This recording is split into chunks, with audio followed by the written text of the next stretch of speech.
Hello and welcome to today's webinar. I'm so pleased that you could all join us today for a chance to hear from the ASEAN about the proposed changes to indefinite leave to remain and what that might mean for you. When the Prime Minister spoke back in May last year about the proposed changes to the immigration system, I knew what a significant impact this could have on our profession. That's why we have been running these webinars. As someone who trained in Kerala before moving to the UK, I knew that many of you would have questions about what it means for you and how it could affect you because I had the same questions.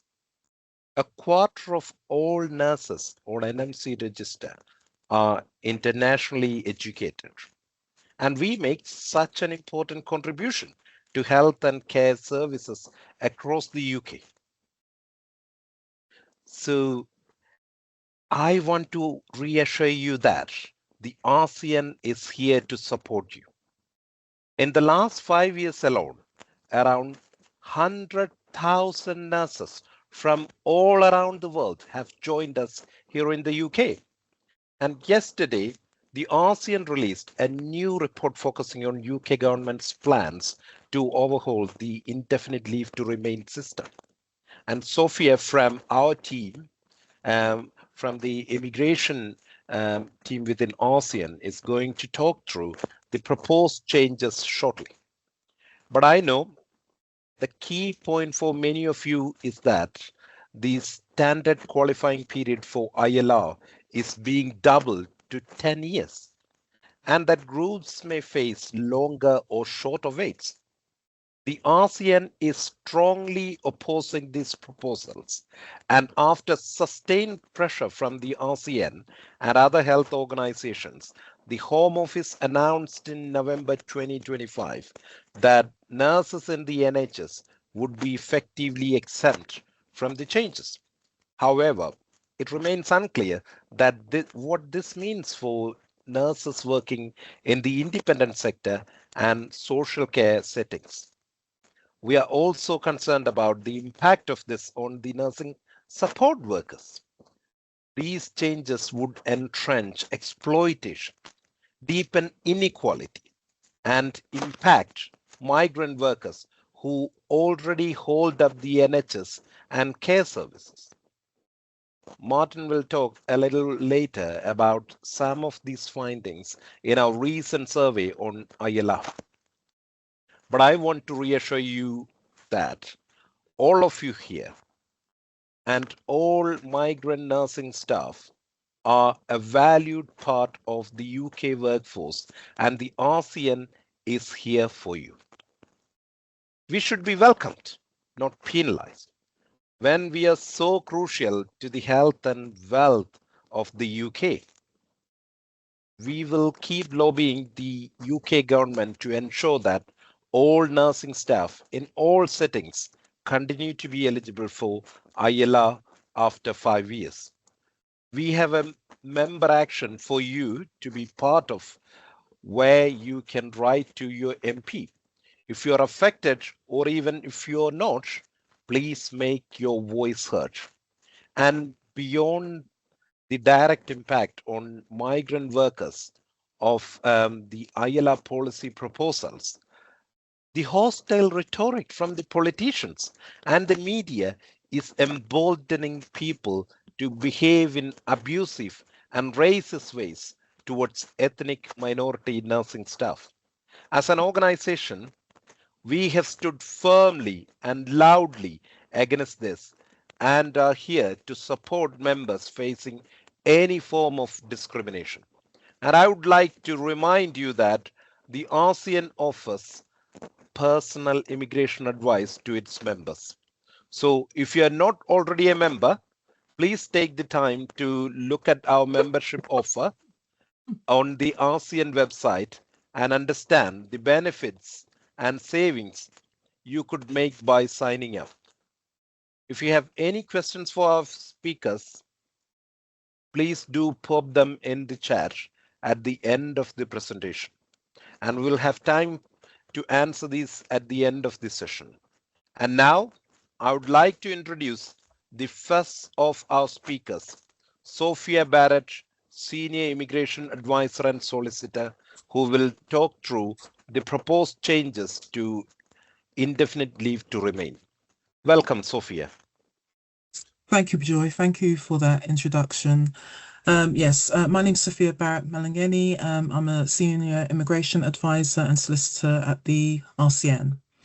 Could I have the next slide, please?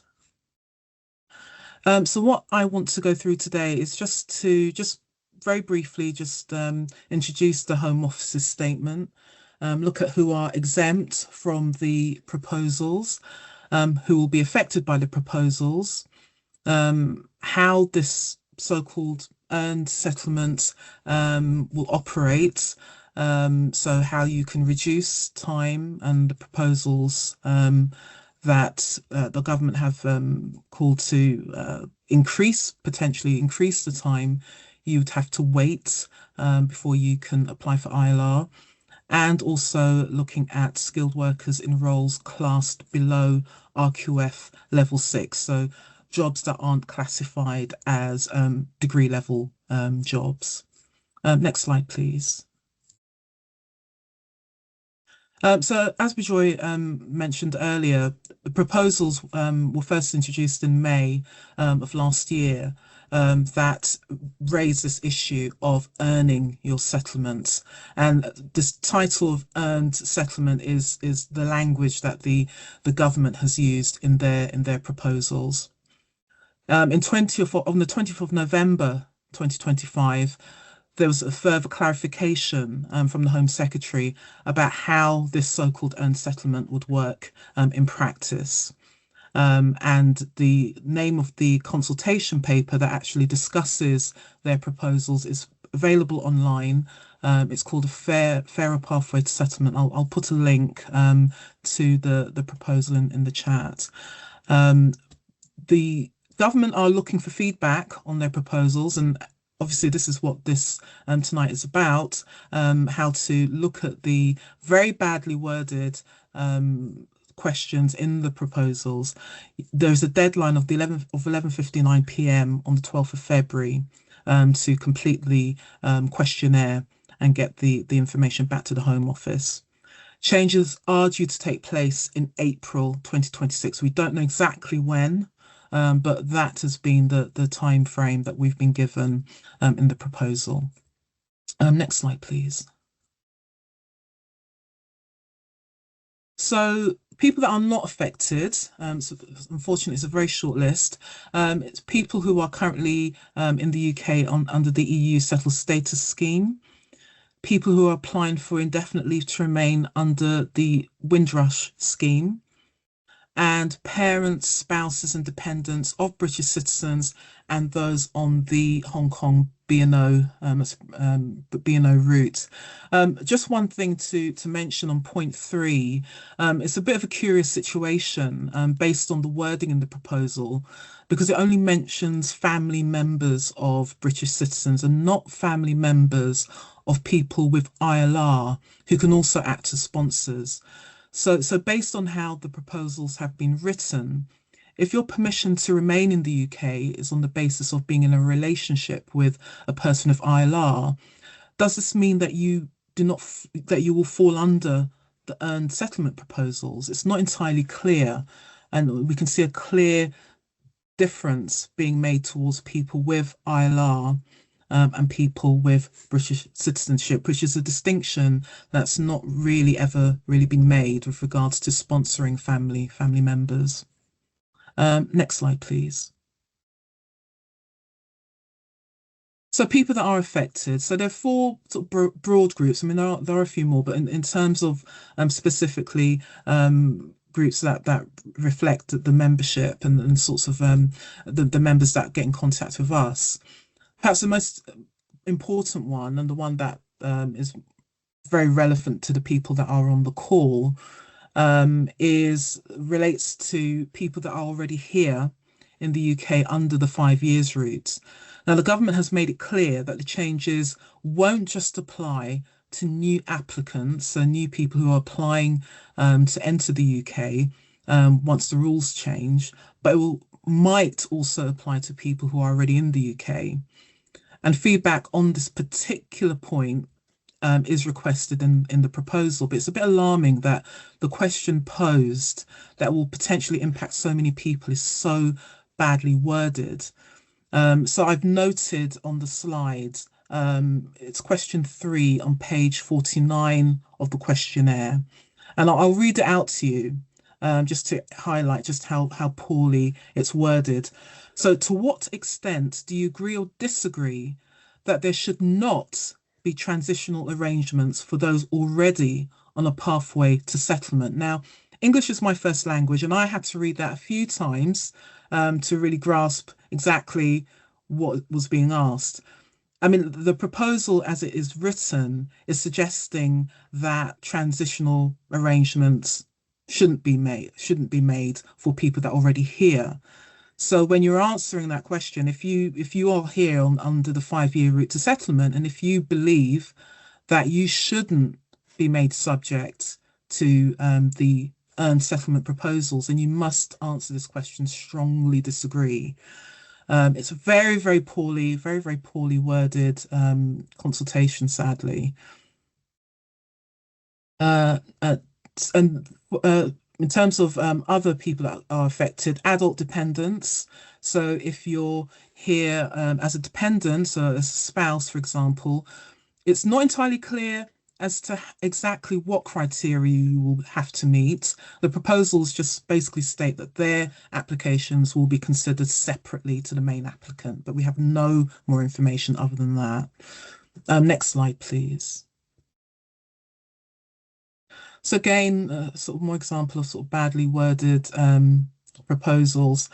So currently children under the skilled worker route can apply for ILR at the point that their parent, who's also resident in the UK as a dependent spouse or partner, those children are eligible to apply for ILR once that dependent parent is eligible to apply after 5 years.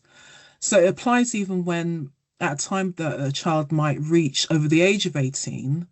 So long as they arrived in the UK under the age of 18, they can apply in line with that second parent, that second dependent parent.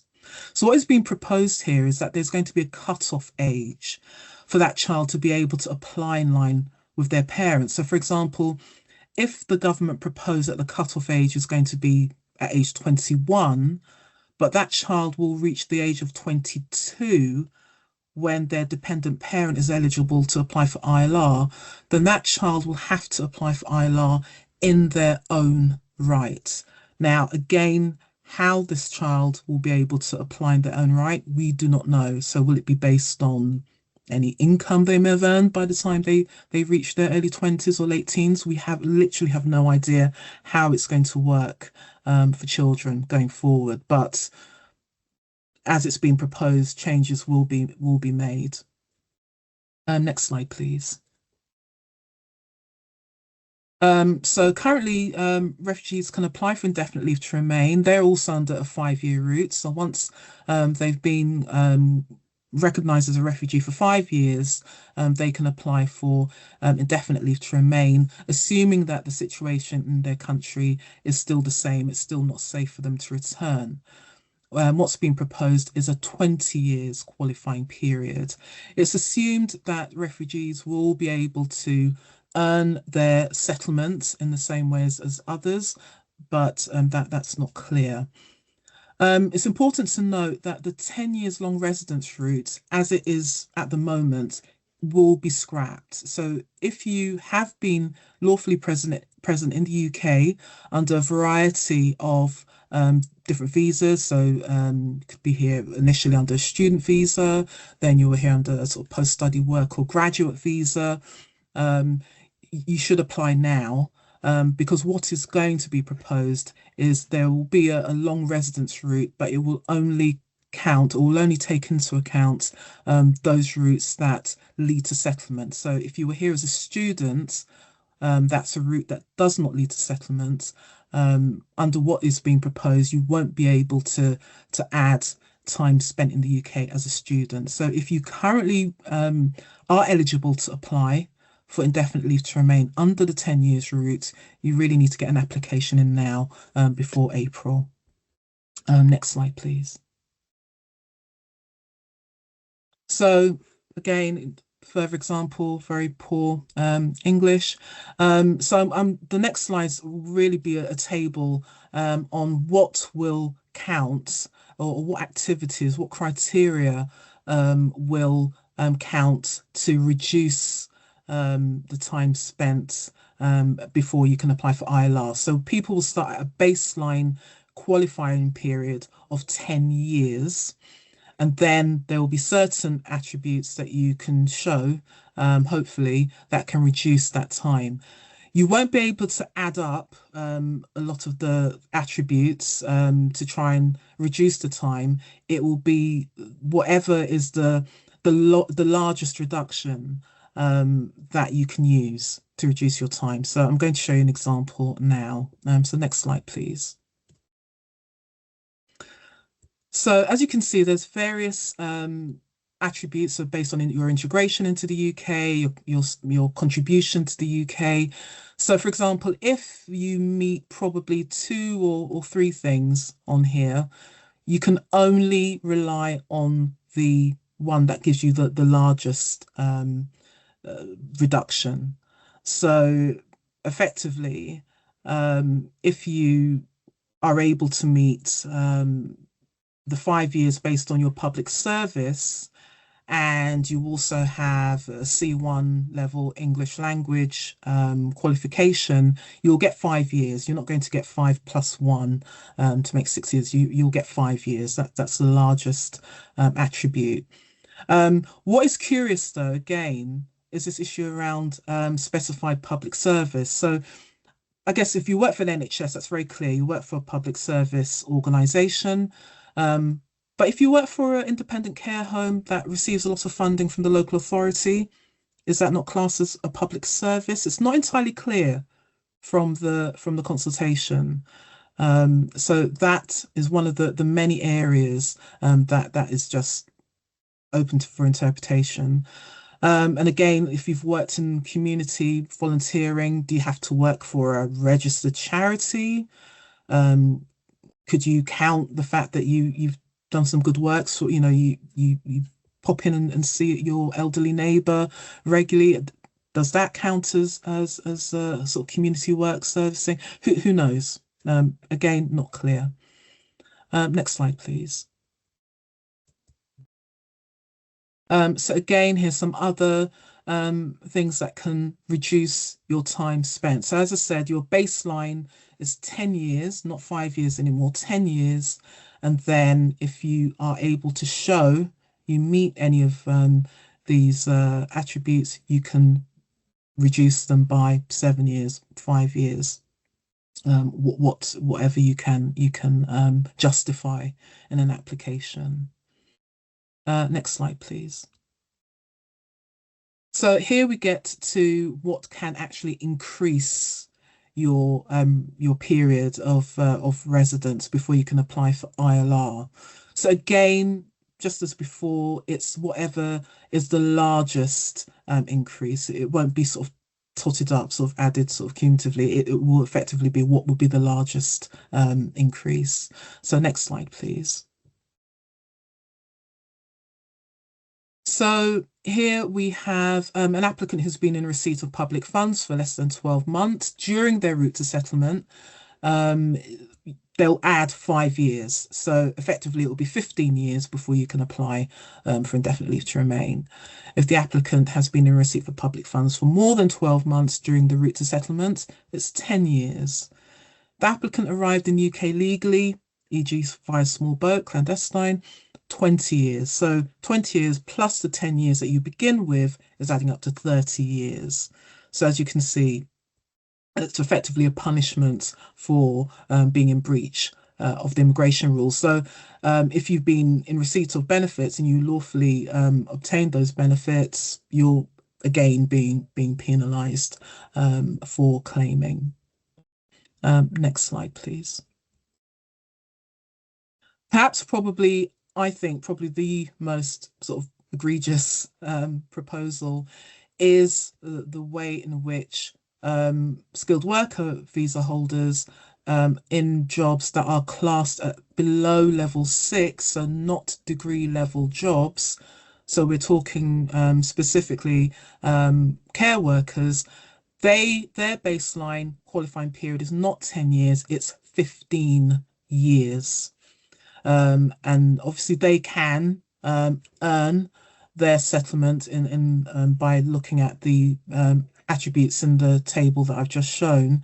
But they are being treated again very differently compared to other healthcare workers. And this is, you can see that there is a progression from the last couple of years where nursing support workers aren't able to apply for their children to come to the UK, or a partner or spouse. So this is very much a whistle stop. I urge you to read the consultation, get involved, and that brings me on to my colleague Martin. Thanks so much, Sophia. I think that was a really great summary of some very complex and also very damaging proposals. My name's Martin Campbell. I'm International Policy Advisor here at the RCN, working within the International Policy team. So we're just going to talk about, I'm going to talk a little bit about the work that we've been doing over the last couple of years to influence government and try to get these proposals changed to the benefit of our members. Next slide, please. So following the announcement of these changes in the May 2025 white paper from the government, we began work on a survey for our members.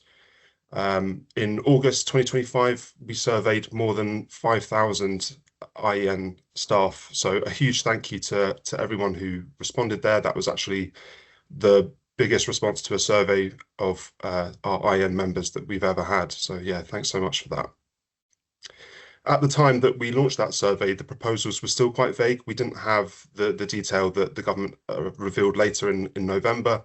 Though, as Sophia's pointed out, there's still a lot that is unclear.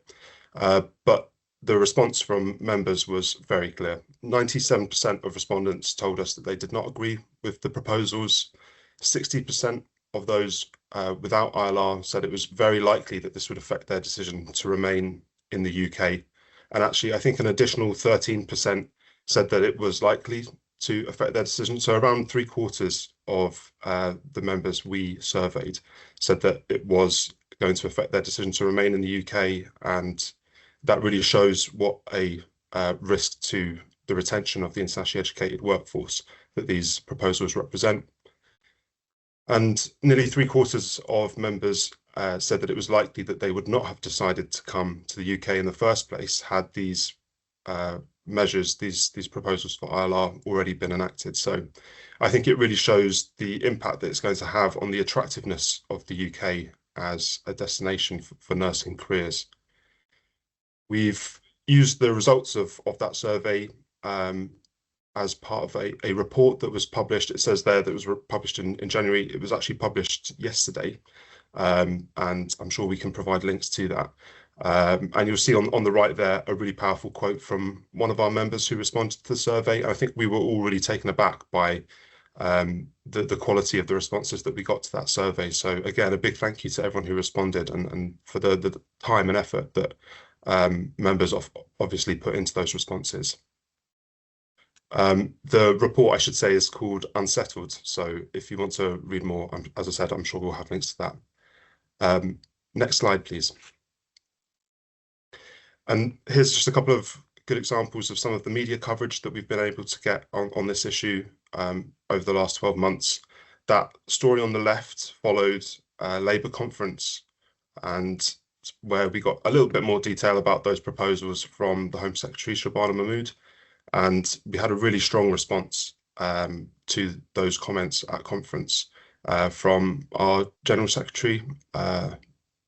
And she really called out Shabana Mahmood for pandering to a lot of the anti-migrant rhetoric and groups like Reform UK. That story on the right is when we trailed our findings of the survey that I just mentioned. So we were really happy that this actually was published on the day that the government announced some more of the details of their proposals.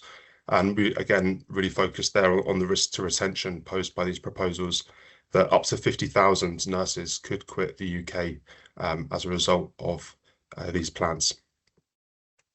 Next slide, please. So starting with an early win, thanks to Bejoy for already mentioning this, the government actually confirmed alongside the publication of their earned settlement consultation that NHS nurses would be eligible for ILR after 5 years, which, you know, for us was a huge win. Obviously, we know that a lot of our internationally educated members are working in the NHS, but at the same time, we're well aware that this doesn't go far enough. We still don't have clarity around how these proposals are going to impact nursing staff working in the independent sector and in adult social care. We've also briefed MPs ahead of a Westminster Hall debate in September on the ILR changes, and we were really pleased to see our lines raised during that debate, and that many MPs are clearly well aware of the risks and the damage that these proposals are going to cause.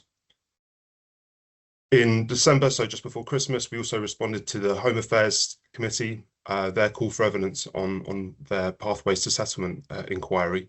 The Home Affairs Committee is a select committee that holds the Home Office to account and can put questions to Home Office ministers. So really important that we were feeding into that consultation.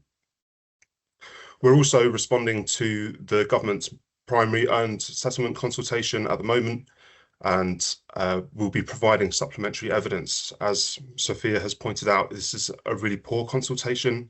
Some of the questions are quite poorly worded, and a lot of it is multiple choice, so there's really limited space for us to provide our own evidence and analysis. But we're really hoping that we can encourage members to respond themselves, and we do actually have a draft response or a reference response on our website that members can use. But I think our next speaker is going to go into more detail about how members can get involved. So I'll pass over to Saf. Thanks very much, everyone. Thank you. Hello, everyone. My name is Sophia, and I'm an activist engagement officer. I want to start off by saying that I'm terrified of messing this up. Of not communicating how strongly I feel about these proposals, and at the same time say that I feel so hopeful that there are so many people on this call. So when I was 6 years old, I remember saying goodbye to my grandma, crying as my mum pulled me away gently to leave to the UK for what she hoped would be a better life. I know what it's like to say goodbye to people you love, to form new connections, to throw yourself fully into a new place, to carry delicious chicken curry in your bag, in your school bag, but hide it because you're worried that your friends might think you're weird or not British, and then later find that everybody loves chicken curry and that you can have pride in your differences, and in my case, in my Sri Lankanness and Muslimness. I know what it's like to be scared that you'll be told to leave a place you've started to call home. This uncertainty and insecurity me and my family experienced was helped by the fact that my dad would throw open our doors to anyone that was newly settling in our town. The neighbour would come check in on us, and we joined lots of local groups, and I found safety in the communities around me. I realised that progress is made through communities uniting around a shared purpose, rejecting divisive rhetoric, and fighting for justice. Fast forward many years, and I'm working with Black and brown nurses on a grassroots campaign to tackle racism at their workplace. Nurses and nursing support workers that had never campaigned before found their voice and held their workplace accountable and got them to recognise racist employment practices. That's why I joined the RCN and became an activist engagement officer, because I believe in the power of the nursing workforce. I recognise our health system only functions because it's made up of health workers from all around the world. So alongside my colleagues in the Activism Academy and across the RCN, we're here to confront these exploitative proposals by supporting nurses and nursing support workers to work collectively to stand up to injustice and bring about change in our workplaces and communities, which is why I'm calling on you as international health workers and allies to stand against these proposals and organise together. I know that it's really scary. As international health workers, you're worried about what your future might hold. These proposals bring uncertainty, more uncertainty, unfair working practices, increased racism, and they label migrants as the problem, whilst you, a migrant health worker, nurses a patient to health. These proposals scream exploitation. They say that despite all the skills, experience, and knowledge you bring, that you might not just have to wait 5 years, renewing your visas, paying high ILR fees. You'll have to wait longer and prove you've earned your settlement, despite for lots of people leaving everything behind and for everyone being part of a workforce that holds our health and social care system to account, health and social care system together. As health workers, you devote your life to your patients, and these proposals might hurt patients.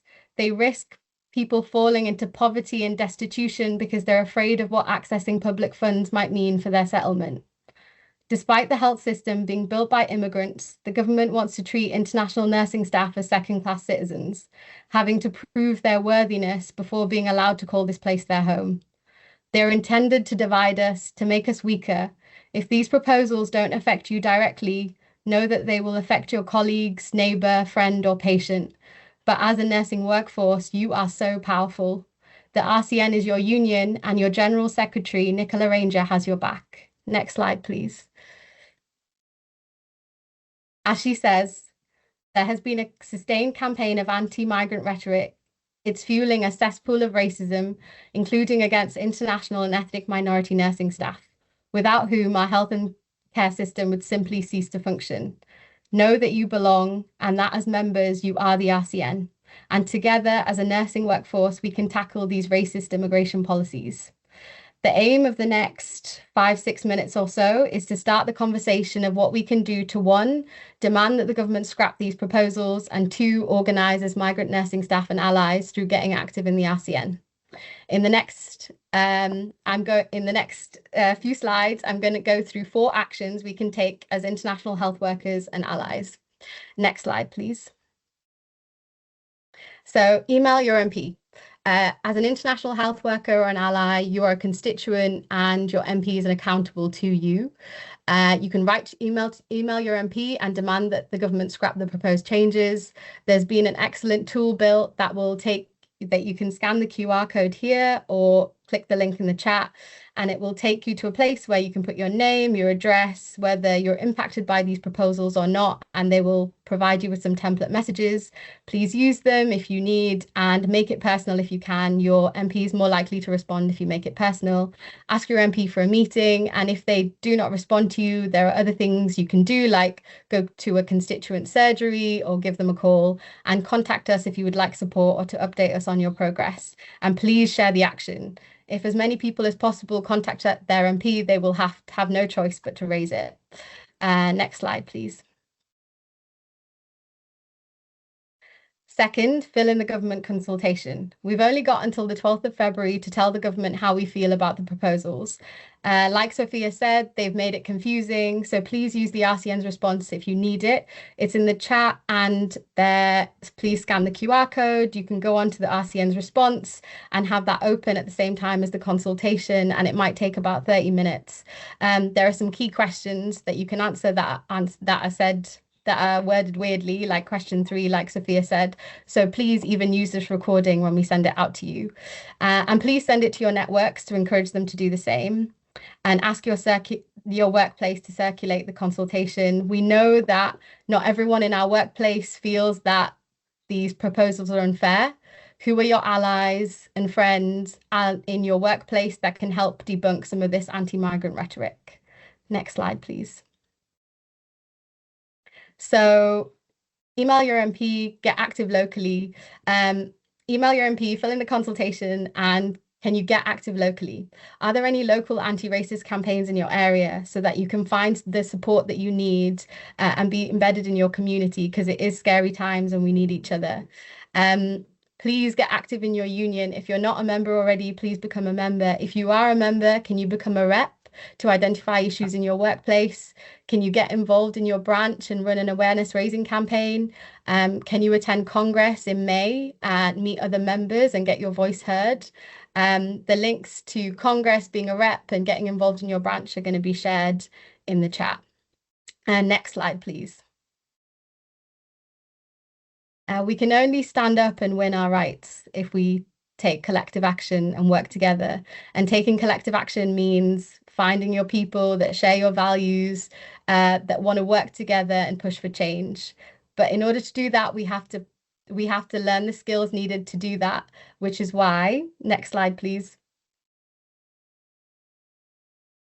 There is going to be an equalities organizing discussion group.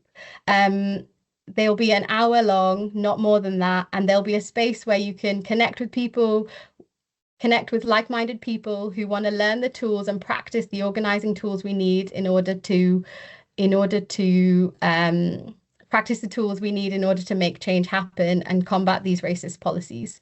I know that you're really busy and the system is wearing you down, but please see this as a safe space for you to come together with other people. It will hopefully be a space of empowerment. Next slide, please. So, in summary, contact your MP and fill in the consultation by the 12th of February. Build awareness and work together, whether that's locally in your community and hopefully definitely through your union by becoming a rep, getting involved in your branch. Sign up for the equalities organizing discussion groups, and remember that you're not alone. Let's look after each other and raise our voices. Next slide, please. Please get in touch. Email us at the Activism Academy, but also please get in touch with me.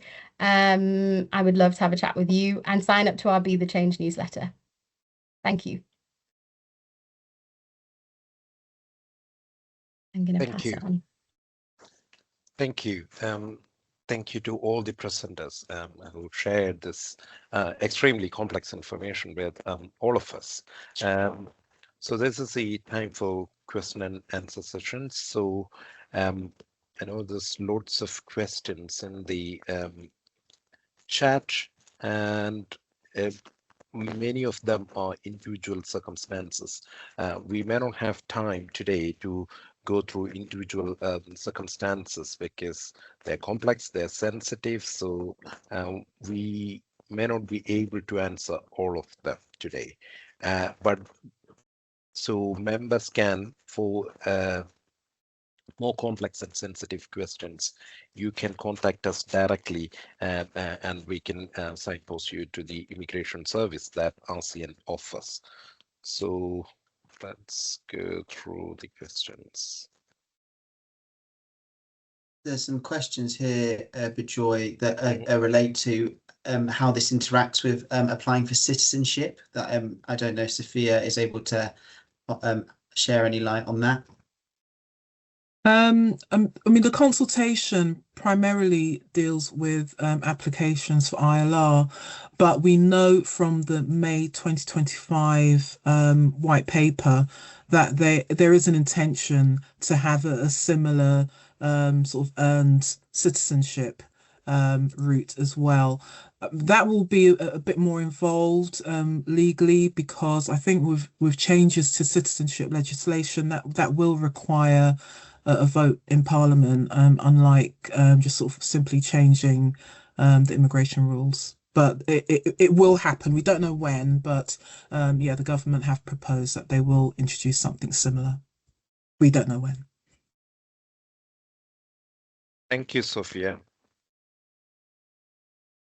What's the next question? So we have a question here that is around, so it's from someone called Christine, a member called Christine, who's a staff nurse. They're making 5 years in July, but their visa is expiring next year. and they don't have the money to apply for ILR due to being pregnant. And will it affect if I apply around December after giving birth? So I think the question is around the pregnancy and if that affects the application. No, I mean pregnancy wouldn't, but it obviously you're not going to you're going to fall, unfortunately, under the any proposal that comes in April. So it's just a matter of whether or not you will be eligible under the attributes that I've noted on the slides. We simply something that's specific. I wouldn't imagine pregnancy because that will obviously open the Home Office to, discrimination claims. So anything where it looks as though a pregnant woman is going to be sort of more harshly treated is going to very much open the government up. So I wouldn't imagine pregnancy would have would be an issue. But obviously, if you're applying after April, you're going to fall under any new provisions that come in. Thank you, Sophia. Next question, Harry. So we have one here that I wonder if Martin might be able to answer, which is about why the law is being made retrospective and this feeling quite unfair because people have already made their decisions to come here. I totally agree. I think that's definitely one of the nastiest aspects.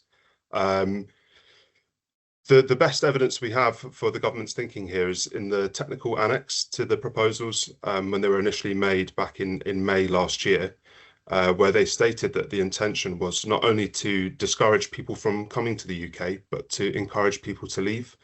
I think this government has set a clear political objective to reduce net migration. And as much as that involves reducing the numbers of people entering the UK, if there are also more people leaving the UK, then that boosts those figures. Of course, what they're not taking into consideration is not only the impact on individuals' lives, but the impact that's going to have on health and care services. So that's what we're really stressing. Thank you, Martin. I mean, find this like we already answered, but I just want to stress on this. How can we fight this proposal as a NHS nurse?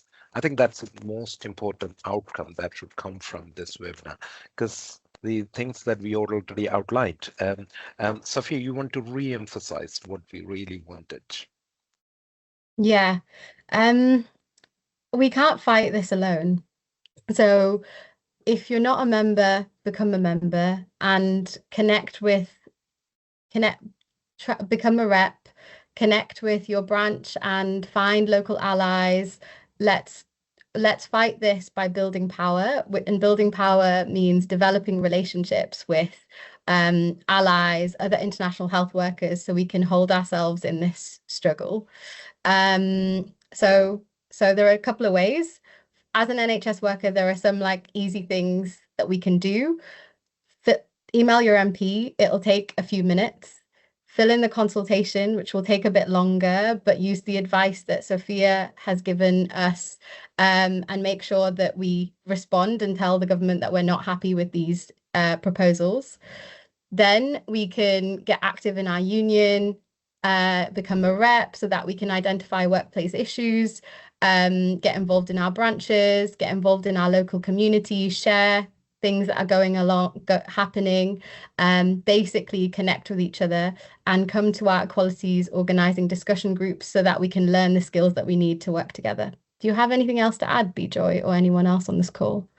Just want to add, this is the power of people in democracy. It's the power of the people ultimately works. So use your voice, whatever may be. These are some of the opportunities, but use every single opportunity that you can use to influence your elected representatives, and share this with your colleagues, friends, families, whoever are resident in the UK. Share these opportunities with them. We need everyone, the whole community, to come together and work against this injustice. Definitely. And there are people that can help. Like, if you don't know who to reach out to, give us an email. There are organizers in your area. We can do this together. We've got a question here. There's quite a few different questions that are around people who have maybe held different jobs over the last few years. So there's an example of somebody who worked as a HCA for 2 years and then got their PIN, asking if those 2 years count. There are people who've worked for a few years in private, then gone back to the NHS, asking if that affects it. And there is also one from the chat who worked for a few years on the Channel Islands and wonders if that would affect their amount of time. I mean, if you're on a skilled worker visa and you have changed employer or you've changed a job role, as long as you've gone through the correct process, you've obtained a certificate of sponsorship when you've changed employer, if you've changed jobs, you've again obtained a certificate of sponsorship, noting the new job, and you've applied to the Home Office to make them aware of the change, then your continuity doesn't break, but you must have completed the correct process. Channel Islands question is always a bit tricky because they do follow sort of UK immigration legislation, but they do make their own rules. So it would be quite interesting actually to see how they follow the sort of UK stance on this. They generally do follow whatever sort of comes out of the UK Parliament, but they are allowed to make their own tweaks and changes. So it would be interesting to see what Guernsey, Jersey, Isle of Man, what they will do.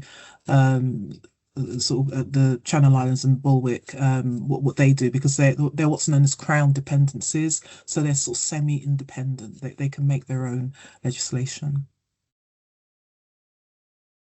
Thank you, Sophia. We have a couple of questions. So we have a question from a colleague working over in Northern Ireland, asking about being an internationally educated nurse on a healthcare worker visa. What actions should we be taking now to ensure we remain eligible for indefinite leave to remain in light of recent or upcoming policy updates? And how can we strengthen an application under the current rules? I mean, the advice has been really consistent since the white paper came out in May. If you are now eligible, if you've reached the 5 years points, and we do speak to a lot of people who are eligible to apply for ILR now, the issue has been the cost. If you've got a family of 5, it's £3,000 per applicant. If you're eligible now, apply now. Yeah, because once the rules change, you will, assuming that after April, the law will also apply retrospectively, it will apply to you. You're already here. So if you are eligible to apply for indefinite leave to remain now, whether it's under the 5 years route, skilled worker route, or as I mentioned in the talk, if you can show that you've been here for 10 years lawfully under the 10 years long residence route, you must apply now because there will be changes. Thank you, Sophia. There's a lot of questions in the chat that are quite specific, and I know just remind everybody, if you are a member, we'll share the link again. You can access specific tailored advice, which we would definitely recommend. If you're not a member, please do become a member and you have access to all of that support. The next question, probably direct to Saf, but maybe a few of you might want to come in, is about how we can do better at promoting allyship to support international nurses who are campaigning due to that fear factor around being an international nurse and feeling supported in that way. There definitely could be better links between allies and international health workers. And I guess I would like everyone to think about where are those points of connection where we can do that. If you're a member in the RCN, where are the points where allyship can be built? And those are perhaps our branches. Is there ways that we can find a way to through networks that already exist where we can meet allies and raise awareness on this issue? I guess I want to say that we won't win without allies. And so yes, that yes, we do really need that when we're going forward. I want everyone to think about what can we do in order to build allyship? What do we need to do in order to make that happen? And I'd like to ask, like, Joy, what do you think that we need to do as a health worker that's on the ground? How do we build that allyship? I mean, we should be speaking out everywhere we can. Challenge, the myths that you hear on the floor. When people spread hatred, it's not just about the immigration rules. It's about all of us coming together. Whatever may be the differences in us, it could be our color, nationality, or sexual orientation, or our disability status, whatever it may be there for your colleague. When you are there for your colleague, they will be with you. So let's spread more love, more care, and support each other. And our places will be much, much better places eventually. But what it takes is the first word that comes from you, and be there for your colleague. I also you're not on the call, but I wanted to ask Harry, as someone that's a nurse and then head of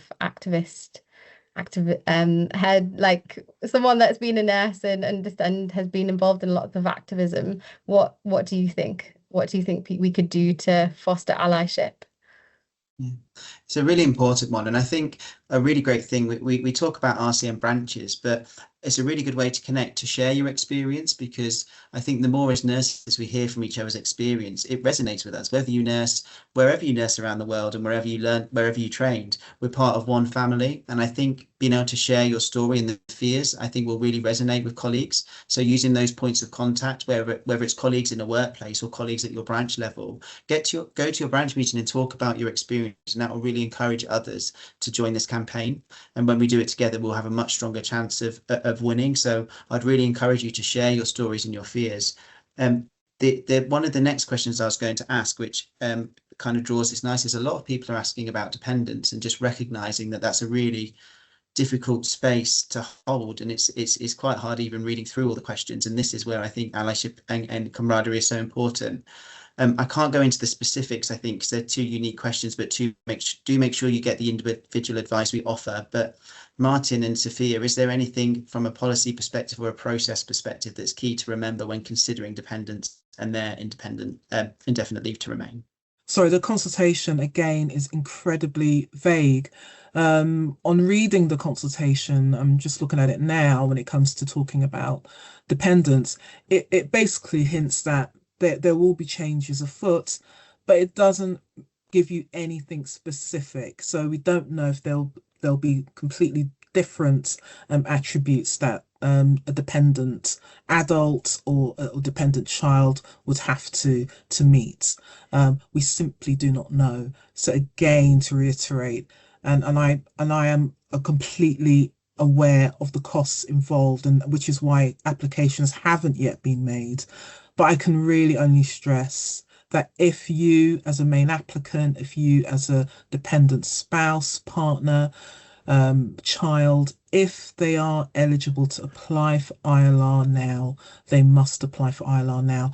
I can't give anything specific on dependents, purely because the consultation in itself is simply doesn't go into any specificities around what criteria dependents will need to meet post-April. Thank you. So I think our time for question and answers just running out. So we will move on to the next session.